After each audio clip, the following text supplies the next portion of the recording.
Bom dia a você, bom dia a todos os ouvintes do Panorama.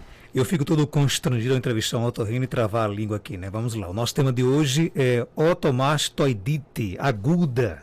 E aí, doutor Enio, acertei, né? Travou a língua não, foi direto. Otomastoidite aguda, vamos lá.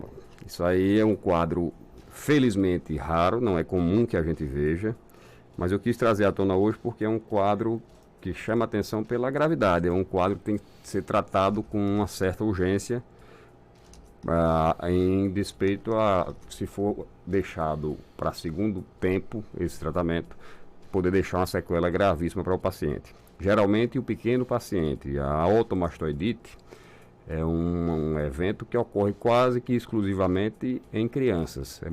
A gente vê 10 crianças para ver um adulto com otomastoidite.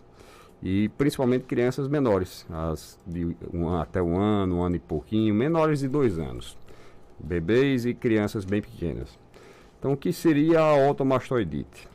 Quem tiver em casa, bota a mão por trás da orelha, vai sentir uma espécie de uma protuberância óssea, um calombo de osso por trás da orelha. Isso aí chama-se apófise mastoide ou simplesmente mastoide. É uma estrutura óssea que se comunica com o ouvido. A mastoide, ela é um osso trabeculado, que ele tem como se fosse oco por dentro. Ele tem uma estrutura toda trabeculada, como se fosse um queijo suíço. Pequenos furos, pequenas cavidades que se comunicam entre si, na maioria das vezes, e se comunicam também com o ouvido médio através do ático, tá certo? É um pequeno canalzinho de comunicação, e esse canal serve para aerar as células da mastoide. Essas pequenas cavidades que existem na mastoide são aeradas, tem ar dentro. Assim como também tem ar dentro do ouvido médio. E esse ar chega ao ouvido médio através de um canal que comunica do ouvido até o finalzinho do nariz, que é a tuba auditiva. Então, a tuba auditiva tem um papel importantíssimo para a saúde do ouvido, que é quem mantém a pressão do ar dentro dessa estrutura equalizada com o meio externo, quer dizer, igual aqui ao nosso ambiente. Mas também é por ela que às vezes surgem as inflamações do ouvido médio. A bactéria que convive com nossa garganta, com o nosso nariz, ela pode penetrar nesse canal, chegar até o ouvido médio, e chegando ao ouvido médio vai causar uma infecção, que é a otite média aguda, ou pode virar uma otite média crônica se durar muito tempo. Então essa inflamação do ouvido médio, muitas vezes ela pode se estender até a mastoide, pode atingir as células da mastoide, e quando atinge as células da mastoide, causa a otomastoidite aguda. É um quadro grave por quê? Porque ela causa uma espécie de lise óssea, quer dizer, uma destruição do tecido ósseo. Vai corroendo, digamos assim, o osso, deixando o osso muito amolecido, muito mole. E isso não é bom por quê? Porque acima da mastoide, por trás da mastoide também, está a meninge. A mastoide está em íntimo contato com a meninge. Então, se a infecção da mastoide atingir a parte intracraniana, quer dizer, a meninge, vai causar uma meningite, e isso é um quadro muito grave. Então, em que se caracteriza a otomastoidite? É essa infecção, como eu falei, que geralmente é precedida e acompanhada por dor intensa. A criança chora bastante com dor, se for um bebezinho. Se for já maiorzinho, ela vai referir dor nessa região da orelha e por trás da orelha. E se caracteriza geralmente por um abaulamento, um avermelhamento, fica muito avermelhada a região da mastoide. A pessoa que examina por trás da orelha vê logo aquela coisa bem vermelha e bastante inchada, aumentada de volume.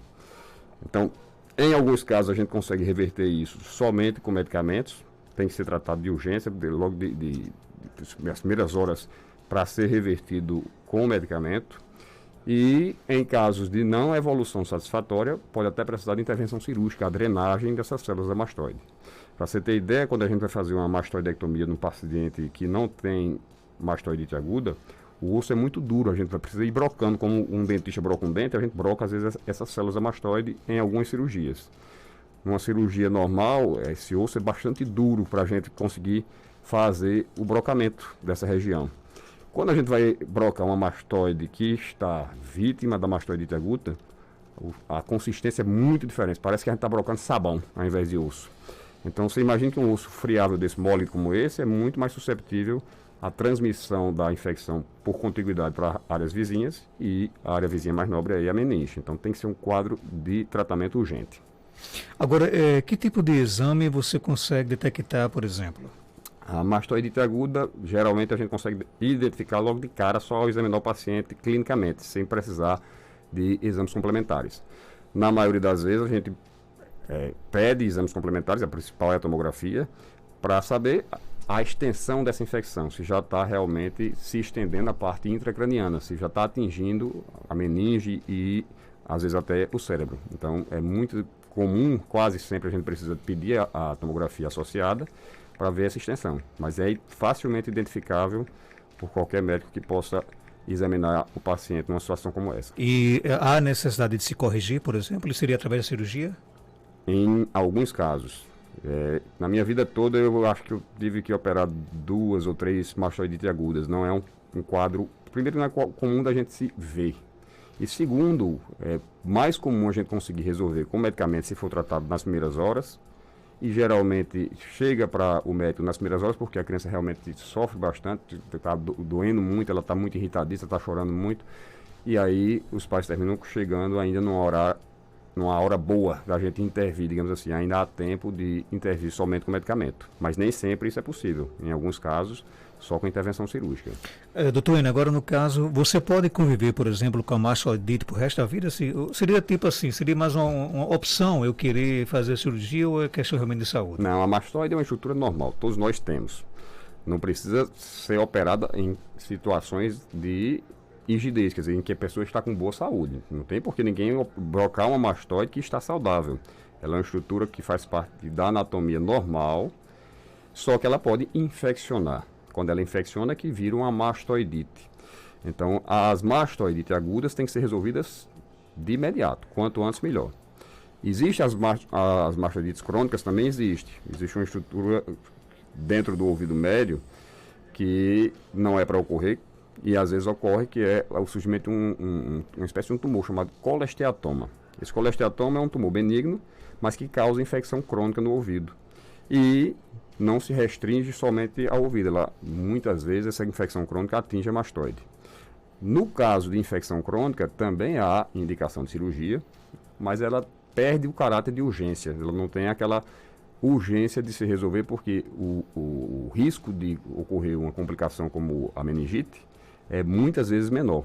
As infecções crônicas, elas são mais tranquilas para a gente programar o tempo cirúrgico mais adequado, fazer uma programação cirúrgica para aquele paciente. Mas o quadro agudo, que é esse que eu referi, aí não, ele se torna urgente e tem que ser resolvido de imediato.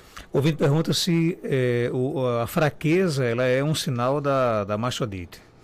A fraqueza, digamos que é um sinal de qualquer infecção. Se a pessoa tiver com infecção urinária, se tiver com infecção nas articulações, como as artrites, se tiver com infecção na garganta, nos seios da face, na mastoide, qualquer região do corpo pode dar essa sensação de fraqueza no corpo, não necessariamente da mastoide. A mastoide, como eu disse, ela é bem característica, tem dor local e geralmente tem rubor, quer dizer, a vermelhidão, e tem edema. Esse volume é aumentado, já é realmente alto aqui o osso atrás da orelha, mas ele fica ainda maior esse volume.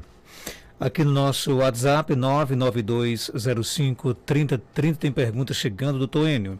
Eu sinto um incômodo na garganta durante a noite, depois que ligo o ar-condicionado para dormir. É como se tivesse um bolão de carne tomando o meu fôlego. E por mais que eu tente, não consigo arrancar, às vezes chego a perder o fôlego. O que fazer?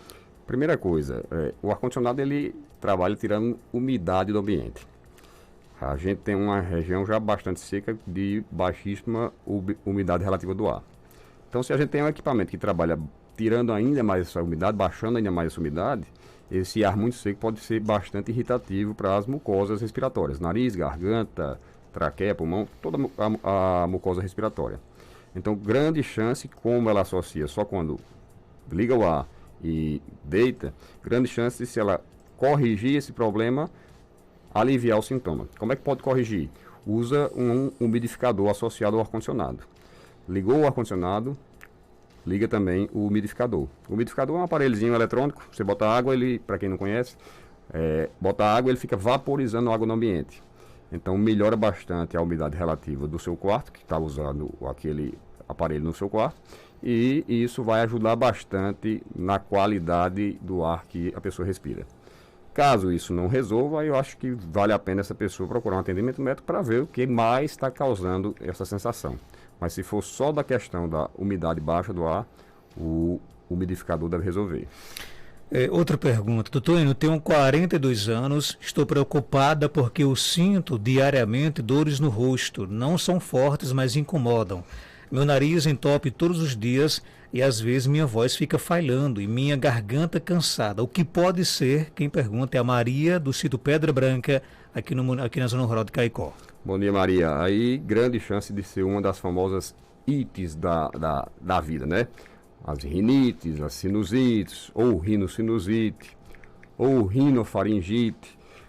Não dá para a gente afirmar só pelos sintomas, teria que ser realizado um exame apropriado na paciente.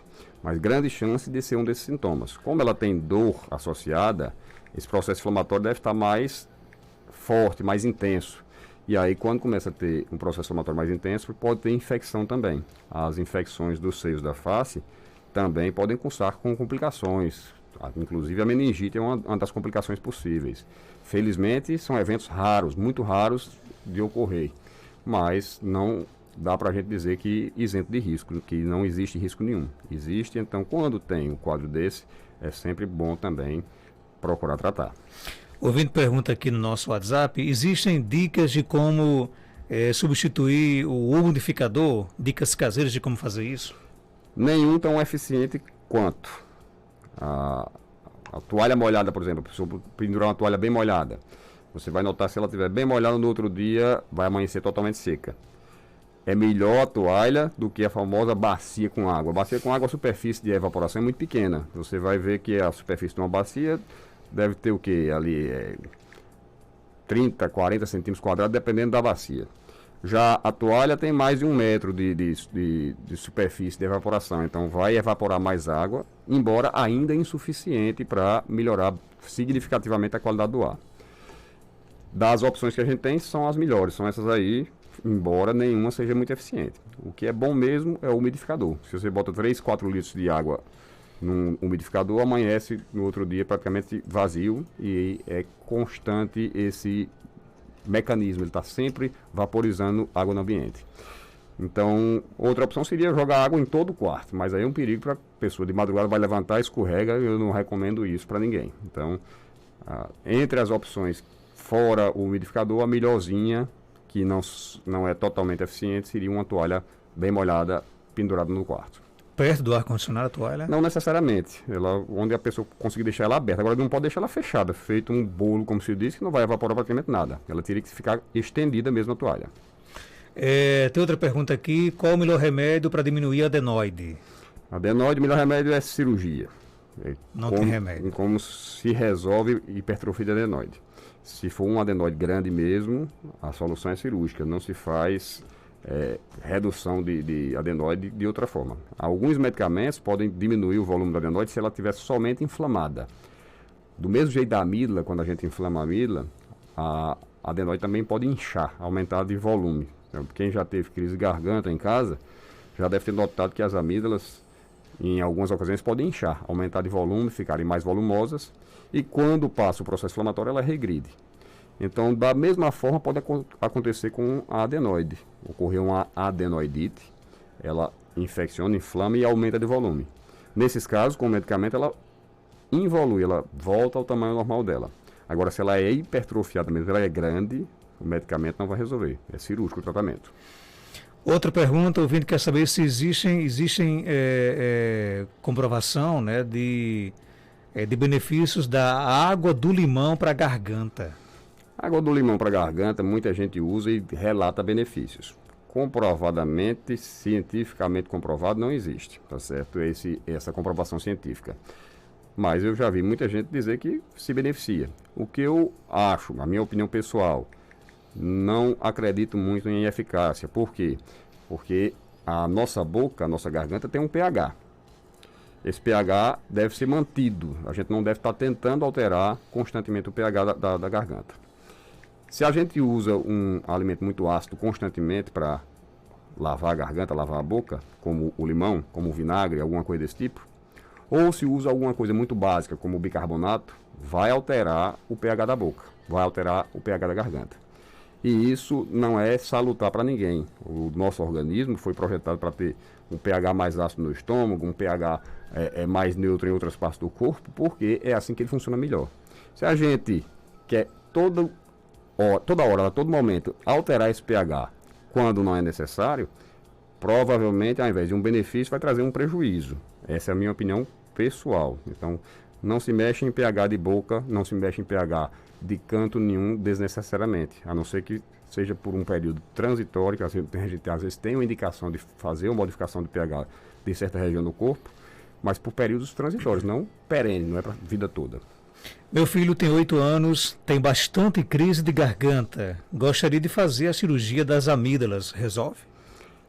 Se forem crises bacterianas, resolve totalmente. A cirurgia de garganta, ela tem duas indicações principalmente. Para infecções bacterianas de repetição e para hipertrofia das amígdalas, quando ela é muito grande, que atrapalha a respiração ou a deglutição ou ambas as coisas. Então, quando a pessoa tem uma indicação realmente bem feita, o benefício é pleno, é total. A melhora ocorre por total. Então, por completo, a melhora vem. Agora, quando bem indicada. Às vezes a pessoa diz, eu tenho crise de garganta, sem ir ao médico. Já tenta fazer a cirurgia. E se alguém aceitar fazer essa cirurgia sem uma avaliação prévia, eu aconselho que não faça. Por quê? Porque se a pessoa tem infecções virais de repetição, a cirurgia não vai trazer nenhum benefício. A infecção viral ela não atinge a amígdala, atinge toda a garganta, principalmente a faringe. Então, tirar a amígdala não vai resolver a situação de quem tem faringites virais ou faringites alérgicas de repetição. Tem que ser avaliado caso a caso. Então, para saber se realmente a criança se beneficiaria com a cirurgia, o que eu recomendo? Quando a criança estiver numa crise, ela procura uma avaliação, faz a avaliação e vê se realmente a crise é bacteriana. E se for realmente bacteriana e houver indicação, faça a cirurgia, assim que o benefício é enorme. Nosso ouvinte pede para que você fale um pouco da perfuração timpânica. Perfuração timpânica, vamos lá. Perfuração timpânica, deixa eu explicar como é o normal e como é o alterado. Você imagine estar andando num corredor, um corredor redondo como é o do canal do nosso ouvido. Chegando ao final desse corredor, é para ter uma parede fechando completamente esse corredor, não é para ter nenhuma abertura. Essa parede seria a membrana timpânica, que é uma estrutura relativamente sensível e delicada. Em algumas situações pode ocorrer a perfuração dessa membrana. Por traumas, assim, cotonete, já vi muita gente perfurar o ouvido com cotonete, com graveto, às vezes um pedacinho de pau que vai e perfura, ou com outros objetos traumáticos. E a grande maioria ocorre decorrente de infecções, ou as infecções do ouvido médio. O ouvido médio ele é todo de osso, digamos assim, é uma cavidade toda de osso, que tem ar lá dentro, e a única estrutura frágil dessa parede é a membrana timpânica. Quando ocorre uma infecção lá dentro, há uma presença de grande quantidade de líquido. Esse líquido geralmente é mucopurulento, uma secreção mucopurulenta. Como a pressão às vezes é muito alta, o tímpano muitas vezes não suporta essa pressão e rompe, ele estoura, fica perfurado. E a outra causa também bastante comum é a infecção do ouvido externo por fungo. O fungo ele é muito lesivo para a membrana timpânica. Então são as causas mais comuns de ocorrer a perfuração timpânica. Se ocorrer uma perfuração timpânica hoje e for tratada precocemente, nos primeiros dias, há uma grande chance do próprio organismo resolver essa perfuração, digamos assim, cicatrizar e fechar essa perfuração. Se não for tratada a contento, se demorar a ser tratada, essa perfuração pode ficar residual, quer dizer, se manter pela vida inteira. E aí, nesses casos, só através de cirurgia, que é a timpanoplastia. Através dessa cirurgia, a gente pode reconstituir a membrana timpânica. O ouvinte manda para cá uma fotografia, né? Queria que você desse uma olhadinha, se você tem condições de falar alguma coisa. Deixa eu só abrir aqui rapidinho, né? Ele pergunta e diz o seguinte: a criança tem 8 anos e quer saber se é normal as amígdalas dessa criança. Aparentemente, ela é um pouco hipertrofiada, é um pouco aumentada de volume. Agora, se está atrapalhando ou não, a pergunta já muda. A mãe tem que observar se a criança de noite está respirando de boca aberta, se está roncando, se está tendo apneia, que é aquela paradazinha na respiração que sufoca e interrompe parcialmente a respiração ou totalmente por alguns segundos. E observar também se está causando dificuldade à deglutição. Quando a criança tenta engolir, não é que não come, não quer comer, não. É a criança que tenta engolir, vai principalmente alimentos mais grosseiros, que o povo chama. Carne, essas coisas mais difíceis de deglutir realmente. A criança tenta engolir, mastiga, tenta engolir, não consegue e tem que cuspir. Nessas situações, a amígdala pode estar atrapalhando. Aí, nesses casos, pode ser necessária a intervenção cirúrgica, a remoção dessas amígdalas através de cirurgia. Então é bom avaliação, né? Seria bom avaliar. Primeiro, a mãe observa se tem algum sintoma. Se não houver sintoma nenhum, só pelo tamanho dela, não preocupa. Mas se houverem sintomas, aí seria bom ela procurar uma avaliação. E outra coisa, gente, a cirurgia das amígdalas é muito simples também, né? Nada complicado, não. A gente vai operar, obviamente, quem precisa. Não vai sair operando todo mundo só porque tem a amígdala um pouco maior. Tem que ser realmente indicado de acordo com a necessidade individual.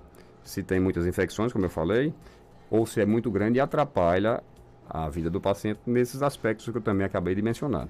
Então, quando ocorre esse prejuízo à saúde, geralmente do pequeno paciente, é mais comum na criança do que no adulto, a intervenção cirúrgica muitas vezes é necessária, é uma coisa simples, recupera-se rápido, não é uma cirurgia muito complexa, e que vale a pena demais. O meu próprio filho foi operado por mim quando tinha 5 anos, porque realmente precisava. Tem mais pergunta aqui. Dormir de boca aberta e roncar muito irrita a garganta? Irrita bastante. A boca não é feita para respirar. À medida que a gente respira pela boca, a gente perde 3 funções que são específicas do nariz: o aquecimento, a umidificação e a purificação do ar. Então, se a gente não está respirando pelo nariz, vai perder essas 3 características que são próprias do nariz. Então, o ar que entra pela boca é mais impuro, é mais seco e é mais frio. Então, isso é realmente irritativo para a garganta. E se tiver o ronco, que é a vibração das estruturas da própria garganta à passagem do ar, isso ainda contribui mais ainda para causar irritação na garganta. Tem como a gente corrigir? Porque toda semana aqui, nas suas participações, a gente recebe reclamações. Eu durmo com a boca aberta, eu ronco bastante. São 2 coisas difíceis de corrigir? A respiração bucal não é difícil de corrigir. Geralmente a pessoa respira pela boca porque tem alguma obstrução mecânica. Na maioria das vezes no nariz, o grande culpado pela respiração bucal, na maioria das vezes é o nariz, e a gente tem como corrigir, tratando com medicamentos ou com cirurgia quando necessário. Poucas vezes a gente tem como real culpada a própria garganta da pessoa respirar pela boca, mas ela também ocorre, e também é plausível de correção, a gente também consegue corrigir. Agora, o ronco, geralmente, ele depende de vários fatores. Ele é multifatorial, não é um fator só que contribui para o ronco. Aí é um caso bem mais complicado de resolver. Às vezes a gente consegue diminuir bastante. O ronco, que é patológico, que é aquele que causa apneia, ele é sempre plausível de solução. A gente sempre consegue solucionar o problema das apneias, de uma forma ou de outra, mas consegue. Agora, acabar totalmente o ronco, quem prometer isso pode estar enganando o paciente. Não é fácil, não. É uma tarefa difícil. Tem mais perguntas aqui no nosso programa. Bom dia. Bom dia, Marcos. Eu queria saber do otorrino o seguinte.